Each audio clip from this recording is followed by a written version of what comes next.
काल जे घडलं ते मनासारखं घडलं नाही याचं दुःख आहे, उद्या जे घडेल ते मनासारखं घडेल की नाही याची चिंता आहे. या नादात आत्ताचा क्षण जगायचा राहून जातो. आपलं मन हे एकतर भूतकाळाच्या दुःखात किंवा भविष्यकाळाच्या चिंतेत रमतं. अशा प्रसंगी समर्थ रामदास स्वामी यांचे मनाचे श्लोक आपल्याला चिंतामुक्त करतात. कसे ते या व्हिडिओमध्ये बघू. समर्थ रामदास स्वामींनी एकूण 205 मनाचे श्लोक सांगितले. या व्हिडिओमध्ये आपण केवळ 5 मनाचे श्लोक आणि त्याचे अर्थ समजून घेणार आहोत. हे 5 श्लोक आपल्याला चिंतामुक्त जगायला मदत करतील. कारण मित्रांनो, आपलं मन बरं नसेल तर मनाचे श्लोक हे त्यावर औषध आहेत. त्यामुळे व्हिडिओ शेवटपर्यंत नक्की बघा.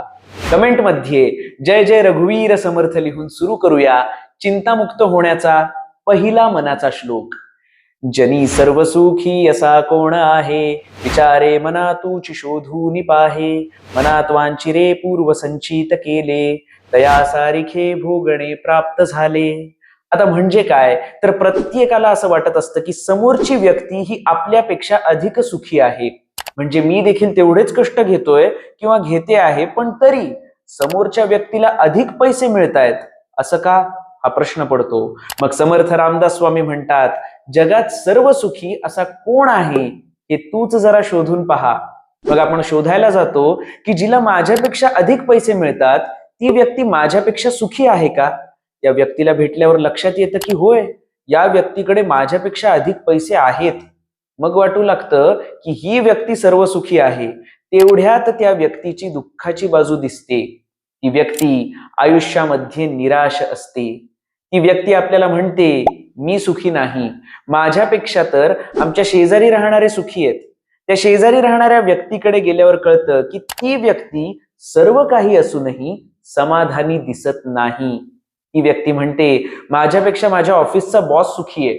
बॉस कडे गेल्यावर कळतं बॉस काही पूर्णपणे सुखी नाही, बॉसची नोकरीच धोक्यात आहे. ही शोधाशोध झाल्यावर समर्थ रामदास स्वामींचं म्हणणं लक्षात येऊ लागतं. याच मनाच्या श्लोकाच्या उत्तरार्धात ते म्हणतात, मनात वांचिरे पूर्व संचित केले, तया सारिखे भोगणे प्राप्त झाले. अर्थात ज्या पद्धतीचं कर्म आपण करत असतो त्या पद्धतीत आपल्याला सुख आणि दुःख भोगावी लागतात. मुळात मी सुखी नाही हा विचार तुलनेमुळे येतो आणि चिंता वाढवतो. पटत असेल तर एक लाईक नक्की करा. आता तुलना किती गोष्टींची असते नाही का. माझ्याकडे स्वतःची बाईक असते पण समोरच्या व्यक्तीकडे कार असते. मग मला वाटतं की माझ्याकडे कार नाही म्हणजे मी सुखी नाही. कार असणाऱ्या व्यक्तीच्या मित्राकडे अजून महागडी कार असते, मग या व्यक्तीला असं वाटतं की मी सुखी नाही. हे न संपणार आहे. नकळत आपली चिंता वाढवणारं सुद्धा आहे. मग करायचं काय तर सर्वात महत्वाचं म्हणजे जी परिस्थिती आहे त्या परिस्थितीचा स्वीकार करायचा. स्वीकार केला की अर्धी चिंता बाजूला पडते. आणि काय करायचं त्यासाठी मनाचे श्लोक यातील पुढचा श्लोक जाणून घेऊ. श्लोक क्रमांक 2. मना मानसी दुःख आणू नको रे, मना सर्वथा शोक चिंता नको रे. विवेके देहे बुद्धी सोडून द्यावी, विदेहीपणे मुक्ती भोगीत जावी. आता मगाशी आपण म्हटलं की जी परिस्थिती आहे त्याचा स्वीकार करायचा. मग हे नाही किंवा ते नाही याचं दुःख होत नाही. समर्थ रामदास स्वामी हेच तर म्हणतात की मनामध्ये अकारण दुःख आणू नकोस. या श्लोकामधली दुसरी ओळ फार छान आहे. मना सर्वथा शोक चिंता नको रे. शोक आणि चिंता करू नये. आता जी गोष्ट घडून गेली आहे त्याचा आपण शोक करत राहतो, ज्याने निष्पन्न तर काहीच होत नाही. त्याचबरोबर उद्या जे काही घडू शकतं याच्या विचारानेच आपण आजच चिंतेत असतो. जर काही चुकीचं घडलं तर हा विचार मनाची चिंता वाढवतो. पण एकदा असा विचार करून बघूया की जर सगळं छानच घडलं तर. आजकाल आपण लॉ ऑफ अट्रॅक्शन अर्थात आकर्षणाचा नियम याविषयी बघतो, ऐकतो. आपण ज्या गोष्टीची प्रबळ इच्छा करू तेच घडेल असाच या नियमाचा अर्थ आहे नाही का. मग विचार तरी चांगलाच करावा. हा, अप्रिय म्हणजेच नको ते सुद्धा घडू शकतं याचा स्वीकार देखील कुठेतरी असावा. पण रामदास स्वामींनी तर याच श्लोकाच्या पुढच्या 2 ओळींमध्ये या सगळ्याच्या पलीकडे जाऊन चिंतामुक्तीसाठी अजून सोपं तत्वज्ञान सांगितलंय. विवेके देहे बुद्धी सोडून द्यावी, विदेहीपणे मुक्ती भोगीत जावी. म्हणजेच दुःख आणि चिंता मन सतत इकडे तिकडे धावतं त्यामुळे उत्पन्न होतात. मात्र विवेक बुद्धी जर जागृत ठेवली, थोडक्यात सकारात्मक विचार करत राहिलं तर आपण अत्यंत मुक्तपणे जगू शकतो.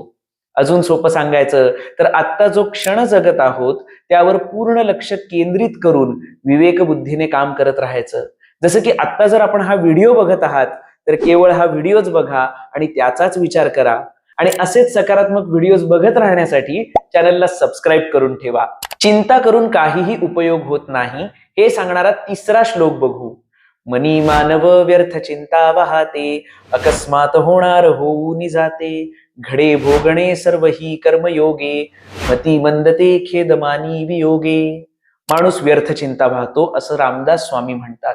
एखाद्या गोष्टीची चिंता करताना त्याचा उपयोग होणार असेल तरच चिंता करावी. आता एखादी गोष्ट घडून जाते, अर्थात अकस्मात होणार होऊन जाते, हे तर कोणी थांबवू शकत नाही. म्हणजेच हे आपल्या नियंत्रणाच्या बाहेर आहे. आपण त्याच अडचणींची चिंता करावी ज्या सोडवणं आपल्या नियंत्रणात आहे. मग फक्त चिंता करण्यापेक्षा त्यावर उपाय काढण्याचा प्रयत्न करावा. मान्य आहे, जितकं बोलायला सोपं तितकं करायला अवघड असतं, पण प्रयत्नानेच हे शक्य होतं. आपण आपलं कर्म नीट करत राहणं महत्वाचं. रामदास स्वामी याच श्लोकाच्या शेवटच्या 2 ओळींमध्ये म्हणतात की जे काही घडत असतं किंवा आपण भोगत असतो तो आपल्या कर्माचाच परिणाम असतो. मग त्याचं दुःख किंवा खेद करत बसण्यापेक्षा प्रत्येक परिस्थितीत आपल्याकडून जे बरं करता येईल ते करत राहण्याचा प्रयत्न करावा.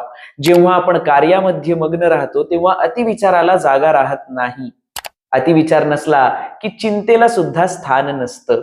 आपण कर्म नीट करत राहावं, मग चिंता कमी होईल हे सांगणारा आता पुढचा श्लोक अर्थात श्लोक क्रमांक 4 बघूया.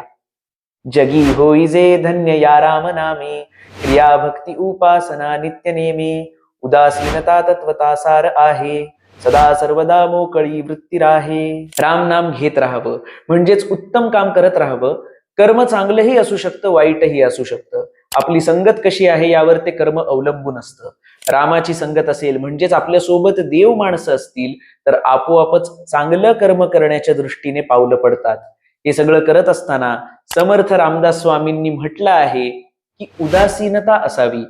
आजच्या काळात आपण त्याचा असा अर्थ घेऊ शकतो की प्रसंग सुखाचा असेल किंवा दुःखाचा असेल तरी देखील समतोल साधता आला पाहिजे.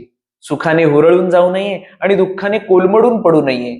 असं असलं की मग सदा सर्वदा मोकळी वृत्ती राहे, म्हणजेच आपण मोकळेपणाने जगू शकतो, चिंतामुक्त जगू शकतो. जाणून घेऊ या व्हिडिओतील शेवटचा श्लोक अर्थात श्लोक क्रमांक 5. उभा कल्पवृक्षा तळी दुःख वाहे, तया अंतरी सर्वदा तेची आहे. जनी सज्जनी वाद हा वाढवावा, पुढे मागुता शोक जीवी धरावा.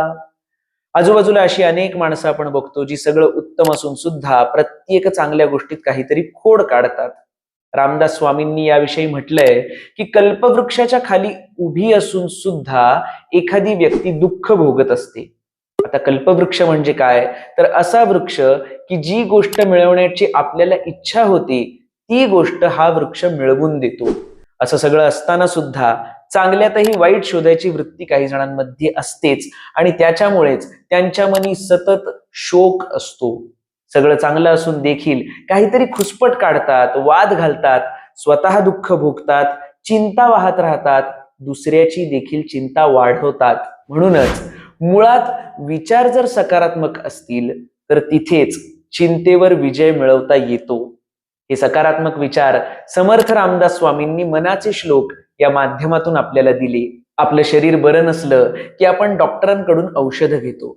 आपलं मन बरं नसेल तर मनाचे श्लोक हे आपल्या मनावर फुंकर घालण्यासाठी उत्तम औषध आहे. त्यामुळे जेव्हा आपण चिंतेत आहोत असं वाटेल तेव्हा हे श्लोक बघा, हा व्हिडिओ बघा. सतत चिंता वाहणाऱ्या आपल्या मित्रमैत्रिणींसोबत शेअर नक्की करा. भेटूया पुढच्या व्हिडिओमध्ये नवीन प्रेरणा आणि सकारात्मकता घेऊन. जय जय रघुवीर समर्थ.